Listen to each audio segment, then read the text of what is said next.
Cognizant to the needs of our learners, parents, and teachers, the Department of Education provided us with powerful tools for productivity that will allow us to foster critical thinking skills, problem-solving skills, communication and collaboration skills to be compassionate, responsible global citizens. Join us and discover new ideas in our series of professional development training program with the ICT's Edtech Unit and Microsoft Education Philippines. Together, we will equip our learners and empower our fellow educators for a dynamic future. Para sa bata, para sa bayan, at para sa guro. Sulong Edukalidad.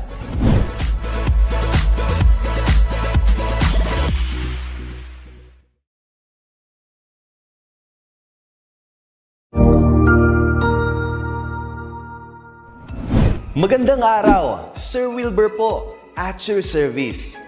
Narito ang ETUlay upang gabayan ka sa inyong pag-aaral upang lubos na maunawaan ang iba't ibang paksa o subject. Ang ETUlay ay isang free online tutorial class na pinangungunahan ng ICT's Educational Technology Unit sa pamumuno ni Undersecretary Elaine Del P. Pascua. Ang programang ito ay hindi lamang para sa mga bata, kundi ito rin ay magsisilbing gabay sa mga magulang at mga guro kung paano nila ituturo o gagabayan sa bawat asignatura ang kanilang mga anak o mga estudyante. Sa kasalukuyan, ang self-learning module mula sa rehiyon ng Calabarzon at kilala sa tawag na pivot ang ginagamit sa ating ETUlay online class. Kaya ano pang hinihintay ninyo? Ihanda na ang inyong mga ballpen o lapis, papel o kwaderno at samahan kaming itulay ang pagkatuto para sa bawat batang Pilipino. Sama-sama tayong magtutulungan para malampasan ang mga hamon sa panahong ito. Halina't matuto kasama ang inyong online tutor sa oras na ito.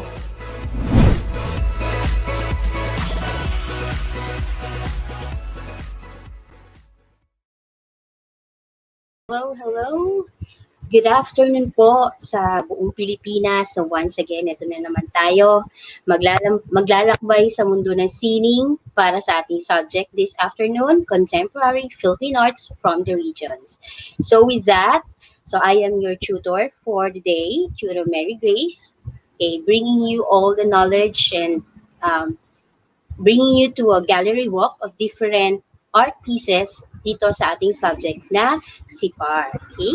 So, before I proceed, I would like to say good afternoon also sa aming SDS, Dr. Elias D. Alicaya, SDO Quezon, sa aking school head, Dr. Carla Marie D. Carandang of Quezon Science High School, okay, and sa lahat po ng mga teachers, parents, at higit sa lahat mga estudyanteng nanonood.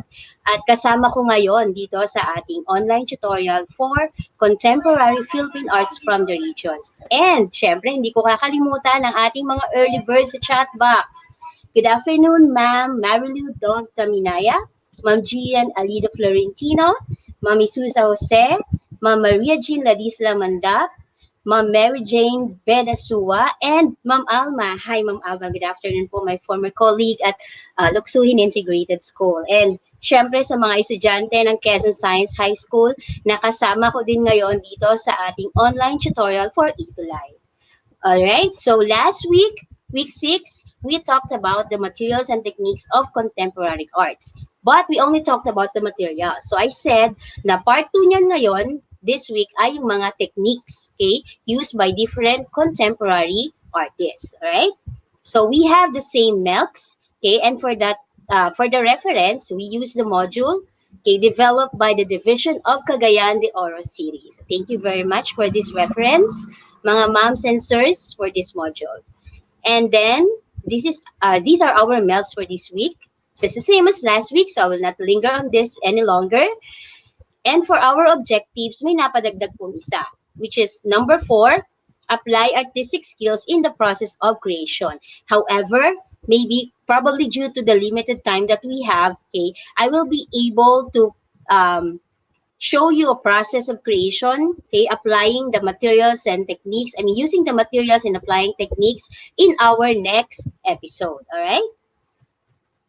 So last week, Okay, we have these learnings. Okay, the materials used by contemporary artists and syempre, the classification of arts based on materials used. So natutunan natin na arts is not only classified by the technique or the different schools, no? Pero based din sa mga materials na ginagamit ng mga artists. So this time around, we'll be moving on to the techniques used by different artists in contemporary arts. But let's play a game first. So I would like to call this game Two Truths and a Lie. Yeah. I hope that many of you are familiar with this game, no? So I'll be showing you statements and you're going to judge which of those statements, two of them, which two are truths or factual and which one is a lie. Okay? So you're going to guess. So there will be three statements kaya sa ating chat box, i-type nyo lang kung alin ang two truths, kahit letters lang, and then aling letter ang nagre-refer sa isang lie. Alright? Are you ready? So for each item, again, you're given 5 seconds to type in your answer in our chat box. Okay, so once again, good afternoon po kay Ma'am Lang D and Ma'am Betsky Gomez, Ma'am Vanessa Grace Mercene. Thank you very much for joining me this afternoon po. Okay, so let's proceed with our first item for two truths and a lie. All right, for this one, okay, we have this piece of art. Okay, it's a wood carving. Okay, here are the statements. Carving involves materials like wood, soap, and candles. Letter B, carving is an art technique. And letter C, malleability is not a factor in choosing a carver's material. So, alin kaya sa tatlong statement na yan ang truths at alin ang lie? Are you ready? 5 seconds? Go. You can type in your answers sa ating chat box. Okay, and time is up.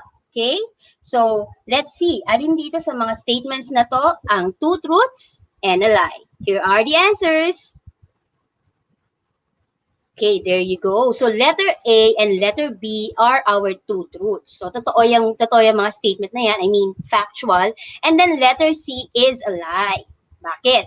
Yung malleability kasi, mahalaga yon sa pagpili ng material ng isang carver kasi kailangan niya i-consider yun. Kailangan niyang malaman kung yung isang material na pipiliin niya ay kaya nga ba niyang pag-applyan ng kanyang carving skills, di ba? So, it's an important factor in choosing a carver's material. So, sabi ni Michelle Armenta Rodrigueza, A and B, true, C is a lie. And ma'am, you are correct. Let's proceed to item number 2. And this is our featured artwork. Okay, so that is paper weaving. Here are our statements. Choose which are two truths and which is a lie. Letter A, technique allows the artist to manipulate materials. Letter B, technique alone defines the artist's piece of work.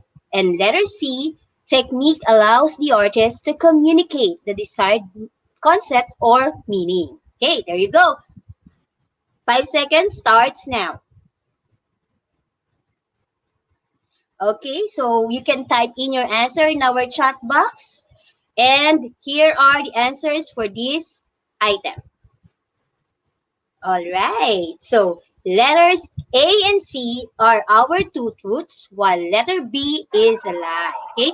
Letter B, technique alone defines the artist's piece of work. Syempre hindi. Kasi last week na sabi natin, yung materials, okay, it contributes dun sa total impact ng piece of work ng isang contemporary artist. Kahit hindi contemporary artist. So, technique alone cannot define the artist's piece of work. Okay, marami tayong dapat consider if we would like to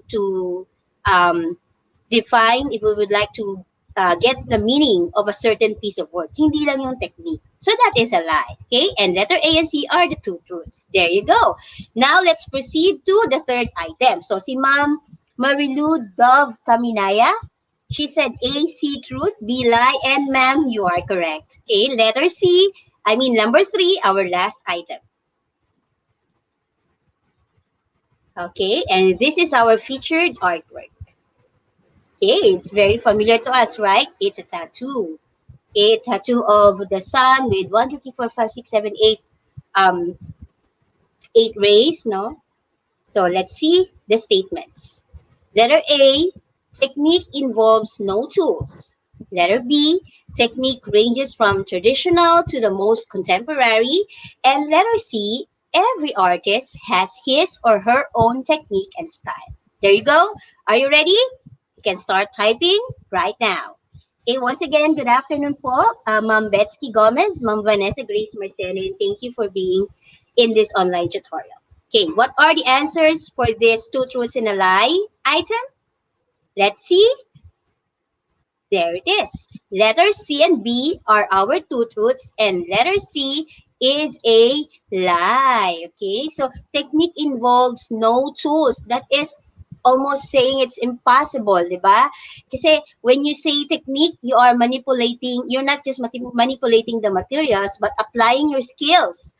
Okay, so there should be tools. Now, even the hands of the artist are considered tools. So kahit nga as simple as a tattoo, it still involves tools. Okay, so that's why technique involves no tools is a lie. Okay, Ma'am Michelle Armenta Rodriguez, BC, true lie, a lie. Of course, ma'am, you are correct. Okay, there you go. So, and that ends our game of two truths and a lie. I hope you got a perfect score of 3.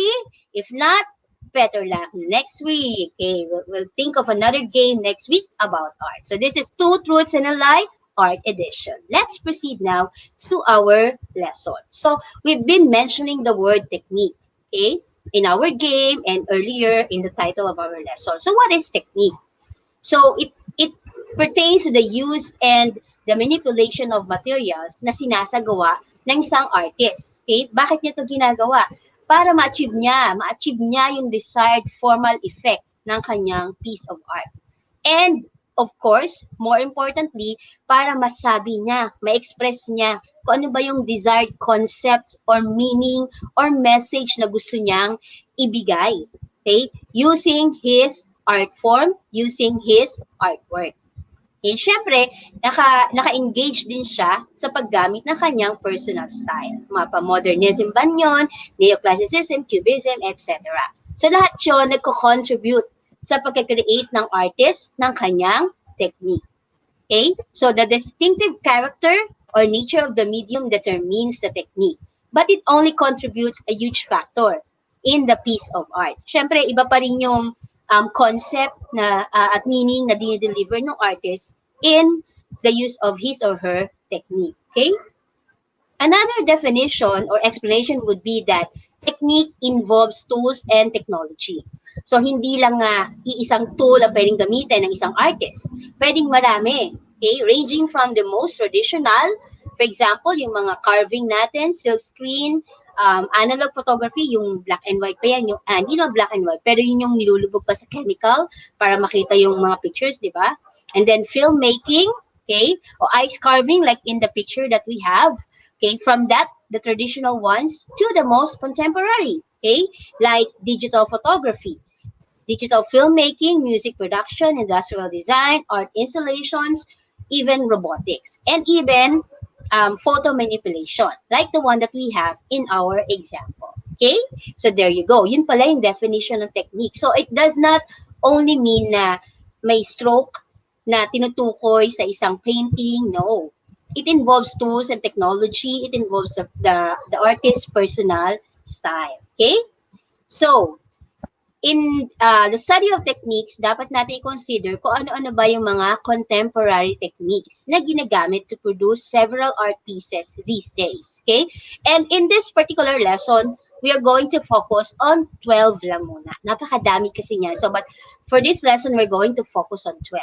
What are those 12? So, we have collage. Everybody say collage. Kung may collage, meron tayong decollage. Okay? Then we have graffiti. Say graffiti. Then we have land art, digital art or digital arts. We have mixed media. We have printmaking as a technique.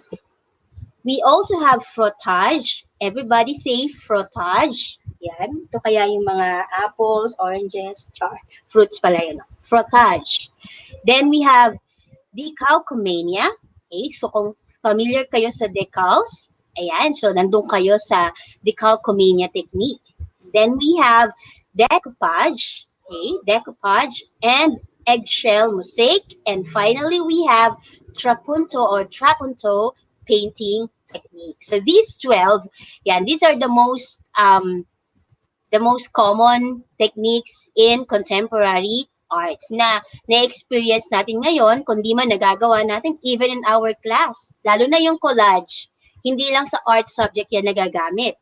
Okay? Sa iba't ibang subjects, di ba? Nare-request tayo ng mga teachers. Nare-request kayo ng mga teachers inyo, halimbawa, na maggawa ng mga collage. Kapag nag-aral kayo, let's say, tungkol sa isang story. Oh, magagawa kayo ng collage tungkol sa meaning ng story na yon. So, these are some of the popular techniques in contemporary arts. Okay? So, let's take a look at each one of them. So, first, we have collage. So, it is a technique, okay, that is made from the assemblage of different forms, thus creating a new whole. So, usually, when you speak of collage, it includes clippings or cutting pictures from colorful magazines and newspapers with ribbons, paints, bits of colored or handmade papers, o kaya may mga kasamang artwork or text. Pero kapag pinagsama-sama mo yan, by gluing them together on a piece of paper or canvas, saka mo makikita yung collage. Dapat when they come together, okay, there will be a new image. Okay? A new meaning will arise from these different cutouts. Okay? So here is an example. Diba? So these are different cutouts, but when they were pieced together, it's like an interior designer's presentation. Kung ano bang gusto niyang mangyari sa isang uri ng niloloob ng isang bahay, kung may client siya, halimbawa. Diba? So this is an example of a collage. So remember, ang collage is you make use of pictures and then you glue them together. Hindi kailangan na sakto yung mga shapes. Actually, pwede ka nga magpatong-patong. You just glue them together to form a whole new, an entirely new image. That is a collage. Okay, now kanina, nabanggit natin na meron tayong tinatawag na decollage. Ito naman yung exact opposite ni collage. Okay? So it is created by cutting, treating away, or otherwise removing pieces of an original image. So decollage, from the French word, same word, which in English means to take off, to become unglued, or to become unstuck. Okay? So pinaka-popular dito yung cut-up technique. Okay? Halimbawa, meron kang poster na pinatungan mo ng poster na pinatungan mo ulit ng poster. Let's say, 5 posters na pinagpatong-patong mo. Then you're going to rip off some parts. Okay? Yung pinakang final output mo noon, after mo mag-beast mode, doon sa pinagpatong-patong mong poster, yun yung decollage. That is an example. Pwede rin naman, sabi dyan, treating away. Meaning, you can use chemicals na nagbe-melt away ng part ng isang poster, for example, okay, para magkaroon siya ng kakaibang effect dun sa iyong final decollage. Okay, so you can also use other cutting materials. Okay, siguro gamit ka ng katana, no, ala Kenshin Himura, para makat off yung ilang part to finally create your decollage. So it is the exact opposite of collage. Collage, you just glue them together to form an entirely new image. Pag decollage naman, patong-patong, tapos rip some part, tear off some part, then you produce your decollage. So kung galit ka pala, pwede mong gawin to, no? Magdikit-dikit ka na sa damakmak na poster.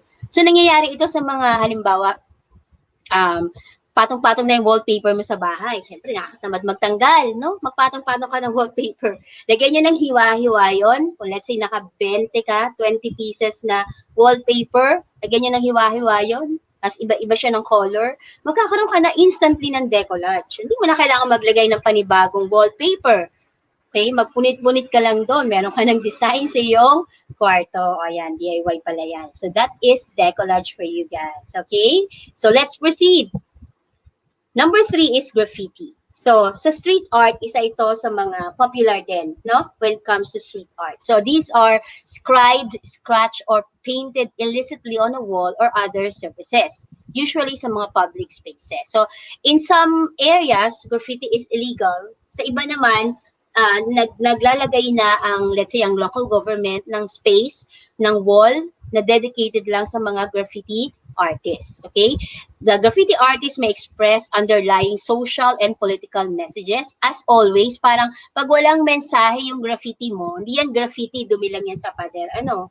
And a whole genre of artistic expressions. Okay? And they usually use spray paint. Okay, graffiti styles. For example, ayan. So, meron yung empty wall. If you're a graffiti artist, maglalagay ka lang dyan ng iba't ibang images, okay, using different colors, different strokes, even different kinds of paints. So, ang pinaka-popular nga is spray paint. So, yun yung madaling gamitin, no? And readily available sa ating mga stores, spray paint. So, this is graffiti. Pwede namang hindi images, pwede rin namang mga words ang bubuo sa isang graffiti art. Okay? And then number 4, we have land art. So land art, literally land, the earth itself. Okay? It is an art movement in which landscape and the work of art are inextricably linked. Okay, so mismong, usually even the natural formations that we have can be considered as land art. Pero pwede rin namang may human intervention. Okay? For example, itong mga to, no, rocks put above one another, okay, na hindi tutumba. There's a sense of balance among these rocks, okay, or stones. Now, this can be considered, or this is an example of land art. Okay? You can use natural materials such as soil, rocks, and boulders, stones, organic media like logs, branches, leaves, and water, which introduce materials such as concrete, metal, asphalt, or mineral pigment. So, pwede rin may tubig. Okay? So, yan. This is an example of land art. So, lahat ng mga landscapes natin, sa garden, for example, kung mga plantita at plantito kayo, pag ina-arrange nyo yung inyong mga flowers, let's say sa isang bed of earth there, in your backyard, for example, that can be considered as land art. Okay? Next, our 5th technique is the digital art. So in here, you use digital technology. Like in the picture, doon sa left side, nandun yung original picture, and then on the left side, nandun yung original picture, and on the right side, vectorized na siya. Meron ng photo manipulation na ginamit. Usually, ang ginagamit is Adobe Illustrator, Adobe Photoshop, ayan. So this is an example of digital technology. Pwede rin naman mga digital art installations, yung sandamakmak na TV, then nag-perform sila ng isang image, okay? So that is also an example of digital technology. So anything that uses may monitors, okay, may gamit ng may manipulation ng photos or videos, even sounds, that is considered as digital arts. Okay? And then number 6, let's move on, mixed media. So mix, syempre, you're using different kinds of media to produce this example of visual art. Okay, usually traditionally distinct visual art. Okay, for example, yung mga work on canvas that combines paint, ink, and collage. Later on, in our last technique to be discussed, malalaman natin yung isang example ng mixed media. Okay, na pinasikat ni Miss Pasita Abad. Okay, so in mixed media, many effects can be achieved by using mixed media. So found objects can be used in conjunction with the traditional artist to attain a wide range of self-expression. So let's say you're a really gifted artist and you can use different media, different materials. So you are in the mixed media technique. Okay, there you go. Let's proceed to number 7. So this is an example of mixed media art. Okay, so this is a Buddha in trash, something like that. Nawala kasi yung title eh. Na-stretch ko masyado yung picture. But you can see it's in Creative Commons. It's a nice example of mixed media. Moving on to number 7 is printmaking. So this is a process of making artworks by painting, normally in the paper. So the prints are created by transforming ink from a matrix or through a prepared screen, like a silk screen, to a sheet of paper or other material. For example, I'm not promoting artwork, pero dito sa particular store na to, meron silang iba't ibang wallets na may iba't ibang artwork. Or actually, hindi lang sa shop ng artwork, even in other stores, no? So, natatransfer yung printed art, okay, sa isang canvas. Tapos tinatahi siya into wallets or bags, pwede rin sa t-shirts. That is print making. Okay? And number 8, we have frottage. Okay? Frottage is the technique of rubbing. So that's the process na importante sa frottage. Rubbing. Rubbing with crayon on a piece of paper which has been placed over an object or an image. Ginagawa nyo to ng bata kayo, yung piso, papatungan ng papel, tapos kokoloran sa ibabaw yung papel. So nababakat si Jose Rizal doon sa papel. That is an example of frottage. Okay? So this impression of the image can be created using leaves. Yan, isa sa mga project namin ng elementary at high school. Pwede ring woods, widescreen, or metal with embossed image or words. Okay? So that is frottage. We have here an example. So gumamit siya ng iba't ibang uri ng materials, nilagyan ng color sa ibabaw, and then na-produce yung isang artwork na yan, which is called the frottage technique. Alright? So, ginagawa nyo na yan. Ngayon, alam nyo na yung tawag. Oh, I can do frottage. Kuha ka ng piso, kakoloran mo. There you go. You have a frottage. Diba? Okay. The number 9, we have decalcomania. Okay? So, hindi ito mania na sobrang mahal na mahal mo yung ano, no? Yung mga decals, no. Ito lang yung term talaga sa kanya. So, if you're familiar with decals, yan. So, ito yung process ng magta-transfer. Okay? Transferring a reversal of the image onto a canvas or other flat materials. For example, yan. May decals ka ng isang, ano ba to? A squirrel, okay, with different chestnuts ba yan? Okay, tapos ita-transfer mo siya doon sa laptop mo, okay? Para magkaroon ng design yung, let's say, usually plain design ng mga laptop. That is decalcomania. Okay, usually use the process of applying gouache to paper or glass. Okay, pwede rin stickers. So this is an example of decals. So, and this is decalcomania technique. Okay. Moving on to number 10. We have decoupage. Everybody say decoupage. So meron tayong collage, decollage, meron tayong frottage. Now we have decoupage. So it is done by adhering cutouts of paper and then coating these with one or transparent coating of varnish. Okay, 1 or 2 transparent coating of varnish. For example, ayan.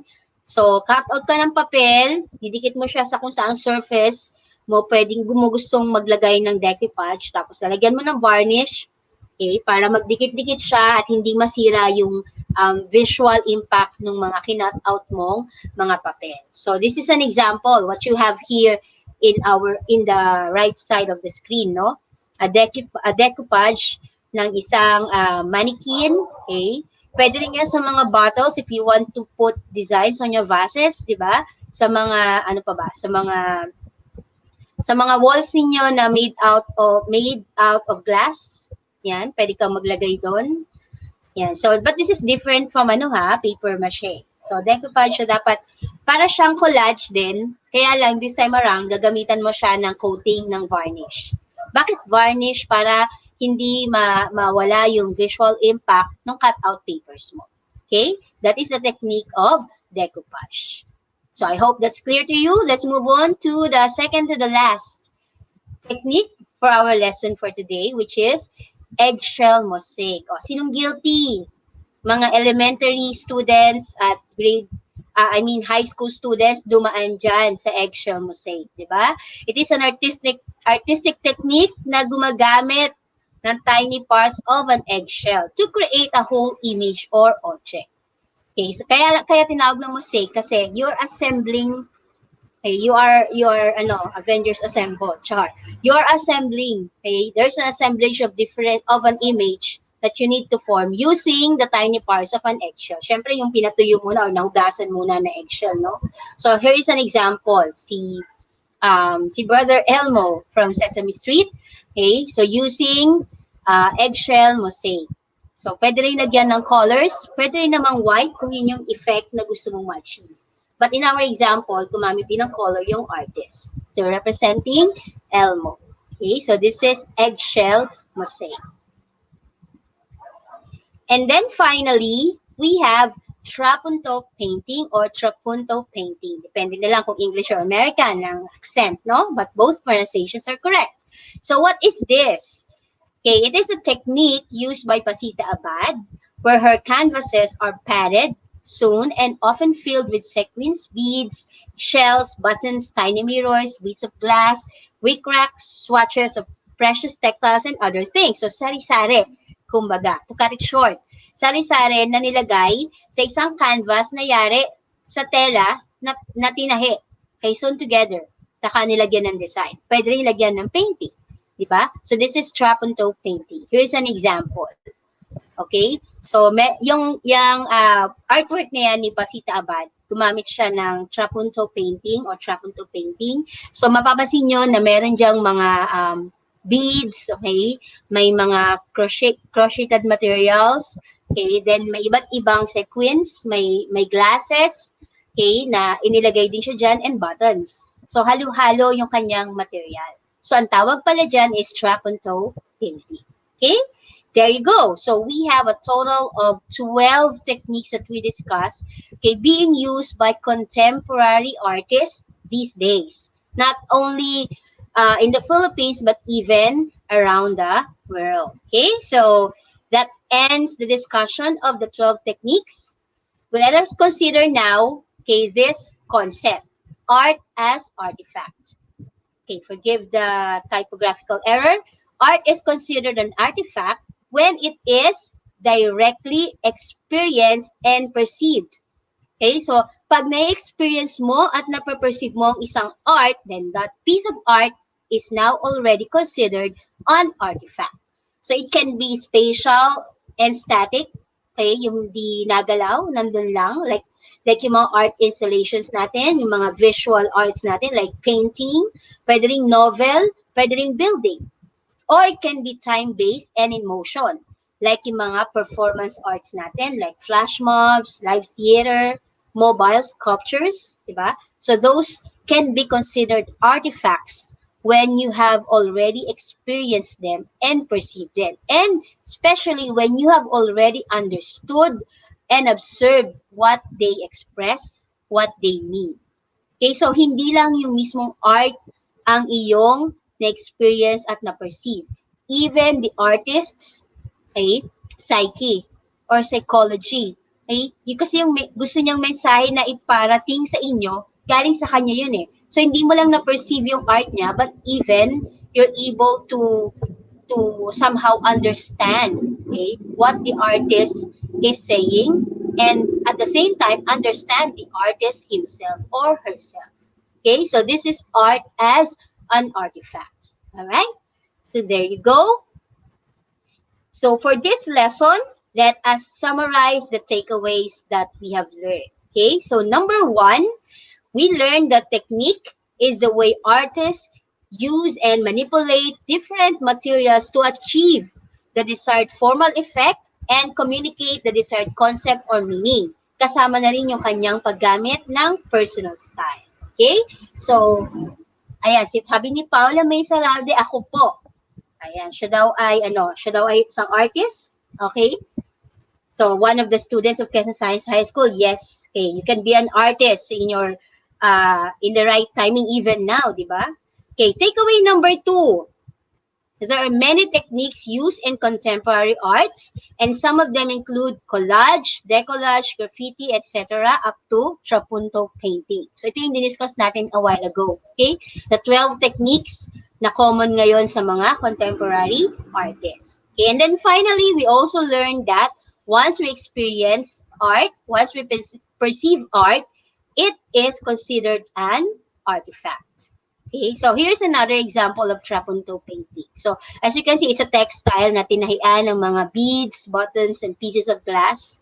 Yeah, so once we perceive what it means, once we perceive the art itself, then that art is considered already as an artifact. So usually we talk about artifact in the field of history, okay? Pero this time around, even in art, there is such thing as an artifact. Kasi syempre, nandun na rin yung historical account ng pagkakagawa ng art piece na yun. Okay? So those are our takeaways for this lesson. So I hope I hope that you'll be able to really learn, okay, these techniques, okay, and practice each one of them, especially yung mga aiming to become artists in our times. You can practice each technique and be able to identify saan ka talaga, saan mo talaga gustong magpakadalubhasa, okay, as an artist. All right, so there you go. Let's proceed to our quiz time. And it's quiz time. So be ready to type in your answers in our chat box. Are you ready? So this is very easy, multiple choices. So you're just going to choose the letter of the correct answer. Okay, so you have 5 seconds to type in your answers in our chat box. Are you ready? Let's have question number 1. What art technique makes use of eggshells? What art technique makes use of eggshells? Is it A, trapunto, B, eggshell mosaic, or C, collage? 5 seconds, go. Okay, so I hope you have some answers in our chat box. So Paula May says it's letter B, and you are correct. Okay, this is eggshell mosaic. So that one is quite easy. I hope everyone who's watching got it correctly too. Second question. Which art technique combines various traditionally distinct visual arts? A, mixed media, B, land art, or letter C, digital art? 5 seconds. Type in your answers. Okay, Ma'am Michelle, you're also correct for number 1. For number 2, the correct answer is letter A, mixed media. So it combines lahat ng mga visual arts na napag-aralan natin previously, no? We call it mixed media. The technique is called mixed media. Okay? The answer is letter A, and again, Paula, you are correct. Okay, so you have 2 points already. Very good. Number 3. This is our question. Blank painting makes use of padded canvases that are filled with sequins, beads, etc. Choices are A, graffiti, B, trapunto, or C, decoupage. 5 seconds. Type in your answer now. And the answer, oh yes, Ma'am Michelle, you are correct for number 2. That is letter A. The answer for number 3 this time is letter B. We call it trapunto or trapunto painting. Okay? So, hindi na karaniwang canvas ang ginagamit kung hindi textile na tinahi-tahi. Nilalagyan pa ng foam, tapos lalagyan ng iba't ibang design. We call it trapunto painting. Okay? And again, Paula May got it correctly. Letter B is correct. Let's proceed to number 4. What process produces a frottage using a crayon on a paper placed over an object or an image? Again, what process produces a frottage using a crayon on a paper placed over an object or an image? We're looking for the process. Letter A, rubbing, B, sketching, C, printing. 5 seconds. Type in your answer right now. Okay, so good afternoon once again to Ma'am Michelle Armenta Rodriguez and Ma'am Marilu Dove Ma'am Marilu Dove. Let me get that. Yeah, Taminaya and Sir Ariel Mendoza, thank you for being with us today. Okay, so the answer for number 4. Okay, the answer for number 4 is letter A, rubbing. So that is the process used in the technique called frottage. Okay, you rub the crayon over the paper that is placed over an object or an image. Ginagawa natin sa piso nung bata pa tayo, ano? And okay, we have Ryle Ian Ongay who answered letter C. Sir, that is correct. Okay, Ma'am Michelle, your answer a letter A, letter 4C for Sir Ryle Ian. That is wrong. The answer is letter A. It should be rubbing. Ma'am Michelle got it correctly. Okay? And again, Paula got it correctly. So Paula and Ma'am Michelle, you're 4 points each. Very good. Okay, thank you for staying up to this point in our online tutorial. And the last question for our quiz time. Which technique is the opposite of collage? Choices: decoupage, digital art, or decollage. 5 seconds. Type in your answers now. Okay? Alin kaya yung opposite ng collage? Uncollage? Let's see. The answer is letter C. The opposite of collage is decollage. Okay? And again, Paula May got it correctly, and Mom Michelle got it correctly too. The answer for number 5 is letter C, decollage. So you got a perfect score, Mom Michelle and Paula. You got a perfect score of 5 in our quiz time, which means that you're able to learn, okay, that the takeaway, the techniques that we discussed earlier in our online tutorial lesson. Okay, and of course, this may be the end of our lesson officially, but I would like to leave you with a quote, as usual, this time coming from Steve Jobs. So he said, "The greatest artists like Dylan, Picasso, and Newton risked failure. And if we want to be great, we've got to risk it too." So even though there are hundreds of techniques that you can use and you fail at one, you can still get up and try again. You have to risk failure if you want to be great, not just in the field of arts, but in the field of life and living. Okay, so let's listen to what Steve Jobs said about taking risks. It's even in the field of arts, that is very important. Okay, so my online tutorial class, that is our lesson for today. Once again, thank you for being with me in our online tutorial for CPAR, Contemporary Philippine Arts from the Regions. I'd like you to watch out tomorrow for our Wednesday morning habit. Thank you very much, guys. See you again next week.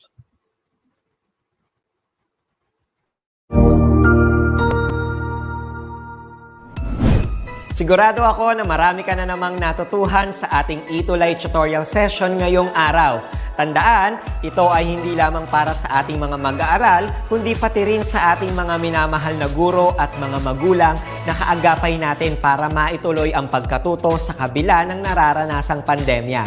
Patuloy ding sumubaybay sa DepEd TV para sa mga araling ginawang video episodes. Mapapanood ito mula Lunes hanggang Sabado, alas 7 ng umaga hanggang alas 7 ng gabi sa inyong mga telebisyon.